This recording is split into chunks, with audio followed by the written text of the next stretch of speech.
Hello everyone. প্রথমেই বাগান থেকে কিছু বেগুন তুলে নিচ্ছি আজকের রান্নার জন্য।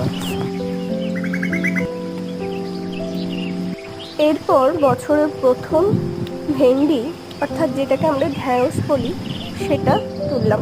হ্যাঁ, হয়েছে একটা দুটোই। এরপর চলে গেলাম বাগানের প্রথম কুমড়ো, যেটা অল্প স্বল্প বড় হয়েছে, তাও তুলে নিলাম হনুমানের আক্রমণের জন্য।